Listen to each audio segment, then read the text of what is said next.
Salut les copines. Cette semaine, ça sera un édito vidéo que je vous propose, à moins que vous ayez envie de le lire, ce qui sera aussi possible.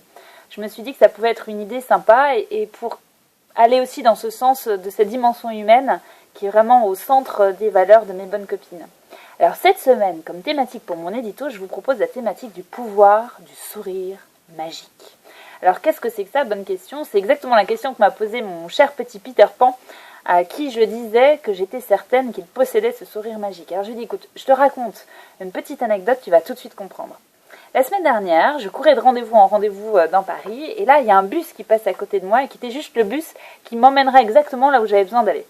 Le problème, c'est que ce bus n'était pas à son arrêt. Comme vous le savez, souvent les conducteurs du bus, on a un petit peu, et même beaucoup de mal à les arrêter entre deux arrêts, ce qui est assez normal, puisque c'est souvent assez dangereux. En même temps, là, comme j'étais un petit peu pressée, je me suis dit, je tente. Je fais mon sourire magique. Alors le sourire magique, pour moi, c'est pas le sourire qui séduit, c'est pas le sourire enjôleur, c'est juste un sourire qui voulait dire, écoute, je suis un être humain, tu es un être humain, s'il te plaît, arrête-toi, sois sympa. Et le bus s'est arrêté, la porte est ouverte, et quand je suis montée dans ce bus, j'avais juste fabuleusement envie de faire une bise à ce monsieur et de partager ce petit moment magique avec les autres personnes qui étaient installées dans le bus. Ceci étant, je vous rassure, je me suis retenue, j'ai gardé ça pour moi et je me suis dit que j'aurais en tout cas très envie de partager ce petit moment tout simple et en même temps tellement magique de la vie. Alors du fait, la thématique du sourire m'a suivie et je l'ai recroisé plusieurs fois. D'abord, je l'ai recroisé parce que je suis allée dans un grand centre commercial qui s'appelle les Halles, qui est en plein centre de Paris.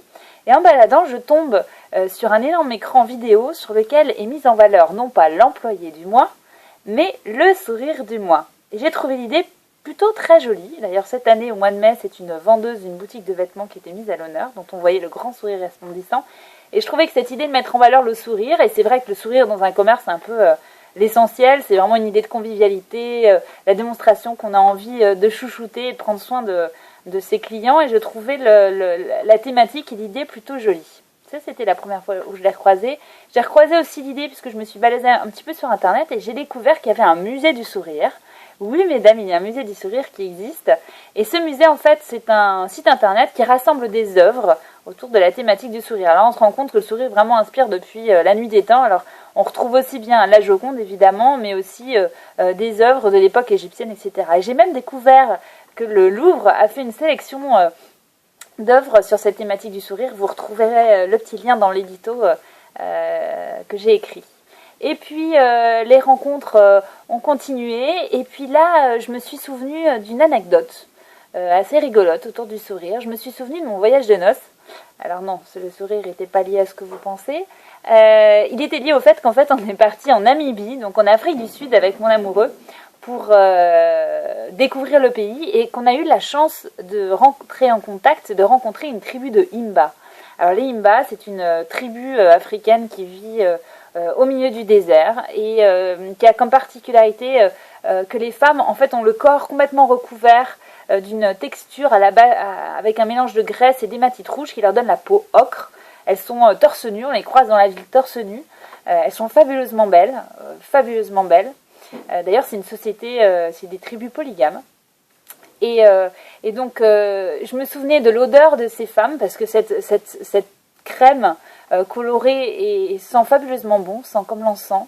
Et surtout, ce que je me souvenais, c'était que quand on était arrivé, le guide nous avait dit, alors, il y a une chose à faire quand vous allez rentrer en contact avec eux, c'est surtout sourire.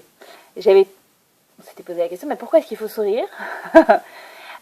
Parce qu'en fait, cette tribu a comme rituel qu'à l'adolescence, on casse les deux dents du bas des jeunes enfants, et du fait, quand on se croise, il faut sourire pour démontrer qu'on fait partie ou non de la tribu et qu'on est passé par ce rite de passage ou pas. Et j'ai trouvé en fait cette idée de se positionner socialement par le sourire extrêmement inspirante et très sympathique comme idée. Donc voilà, c'était une petite anecdote que m'a évoqué cette thématique du sourire. Et puis la semaine s'est terminée, et puis j'ai amené mon petit bout de chou sur le chemin de l'école, et là, pendant qu'on marchait, d'un coup, il s'est retourné vers moi et il m'a dit Maman, aujourd'hui, je vais essayer le sourire magique. Et là, en le déposant à la grille de l'école, j'avais qu'une hâte.